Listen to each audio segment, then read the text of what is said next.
আজকে অনেকে বলে যে বিএনপি ইলেকশন ইঞ্জিনিয়ারিং করেছে।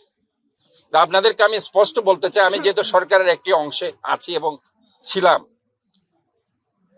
আমি দেখেছি সরকারের অনেক উপদেষ্টা বিএনপি কে কিভাবে হারানো যায় এই জন্য ইলেকশন ইঞ্জিনিয়ারিং করতে চাইছে।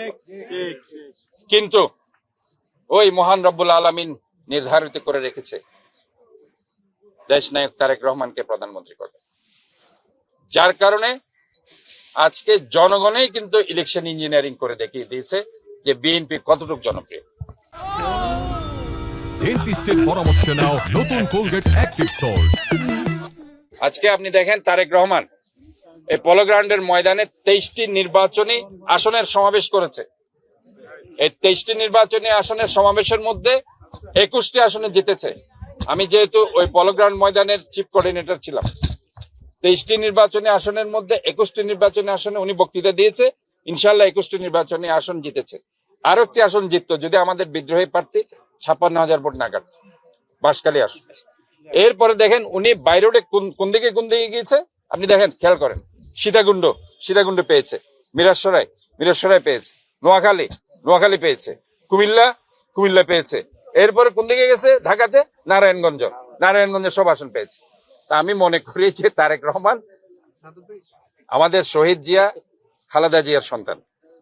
ওনার যে ক্যারিসমেটিক পাওয়ার আছে, উনি যদি কুড়িগ্রাম নীলফামারী যেখানে বিএনপি ভোট কমবে সেখানেও যদি এভাবে হেঁটে এভাবে গাড়িতে করে ঘুরে যেতে পারতো, ওইখানেও বিএনপি অনেক সিট পেত রংপুরের দিকে।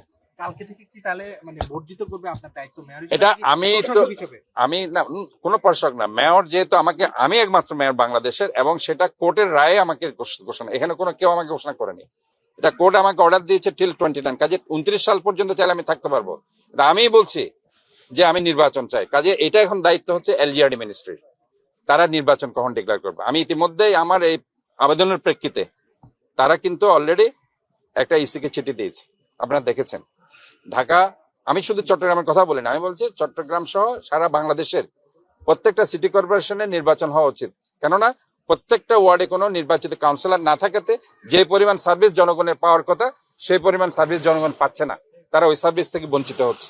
কাজে আমি এই জন্য মনে করছিলাম যে চট্টগ্রাম সহ সারা বাংলাদেশের যে সিটি কর্পোরেশন গুলো নির্বাচন দরকার, সেখানে অবশ্যই নির্বাচন দেওয়া উচিত এবং নির্বাচিত প্রতিনিধিদের হাতে ক্ষমতা হস্তান্তর করা উচিত। তফসিল ঘোষণা পর্যন্ত আপনি তফসিল না, আমার এটা হচ্ছে পরবর্তী আমাকে নির্দেশনা ওই আমার কনসার্ন মিনিস্ট্রি, যেটা এলজিআরডি মিনিস্ট্রি না দেওয়া পর্যন্ত অবশ্যই আমাকে থাকতে হবে। কারণ আলটিমেটলি আমি না থাকলে চালাবে কে? শহরটাতে এতিম হয়ে যাবে, শূন্যতা হয়ে যাবে। প্রশাসক দিতে পারবে না, কারণ প্রশাসককে বদলি করে আমি এসেছি। চট্টগ্রামে প্রশাসক ছিল, প্রশাসককে বদলি করে আমাকে মেয়র দেওয়া আছে। কাজে মেয়র পরে আর প্রশাসক দেওয়ার সুযোগ নেই। কাজে এখন আমাকে যদি আমি if I would like to stay, I can stay till 2029 according to court order. But জনগণের একজন প্রতিনিধি হিসাবে আমি চাই যে একটা ক্রেডিবল ইলেকশন হোক, যে নির্বাচনের প্রতীক্ষা আমি অনেক বছর ধরে করছি এবং আমি আমার জনপ্রিয়তা যাচাই করতে চাচ্ছি।